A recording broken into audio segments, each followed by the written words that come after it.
Hello mga kananay. So for today's video nga ay nakatanggap na naman tayo ng biyaya mula sa pananim ng nanay ko. Kainam din nga kung meron kang tanim sa iyong bakuran, nakakasigurado ka na fertilizer free o walang halong kemikal ang mga nilalagay dito sa ating gulay. Dahil kita mo naman, di ba, marami pang naggagapangan na langgam.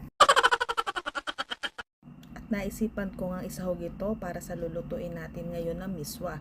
At take note ha, hindi lang basta-basta miswa to. Tatawagin natin tong miswa overload.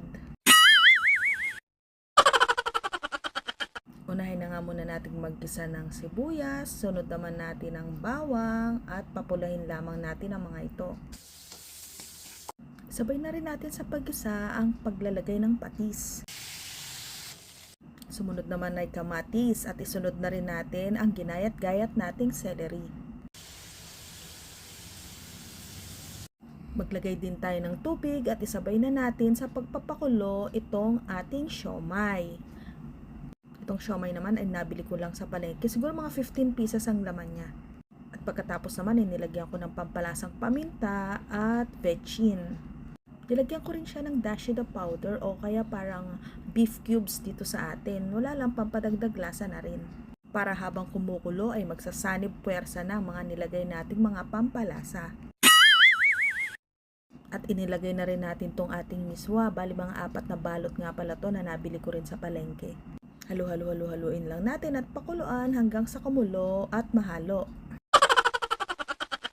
Pwede ka rin magdagdag ng tubig, depende sa trip mo. At walang katapusan na paghalo. At habang kumukulo ay pwede na rin nating ilagay ang ating mga patola. 4 na pirasong patola nga pala to na nabili ko sa halagang 140 pesos.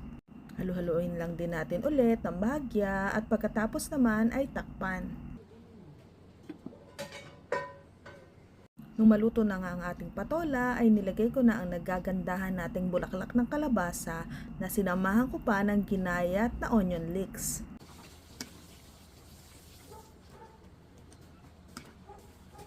At syempre, tikman mo muna bago mo hanguin. Pag sigurado ka na sa sarili mo na tama na ang timpla, ang alat at ang texture ng gulay, pwede na yan. At syempre, bilang partner nga ng ating sabaw ay meron naman ako ditong dinaing na bangus na binabad ko lamang sa suka, paminta, bawang at betchin.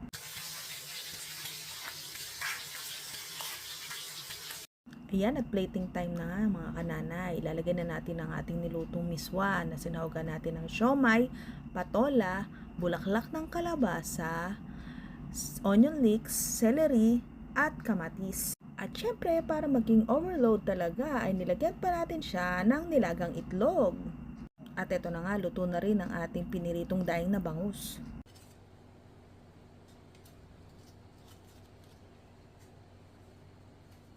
Ano pang hinihintay nyo dyan? Tara na at kumuha na kayo ng kanin dyan at ako'y inyong saluhan.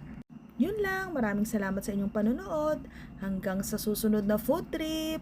Paalam!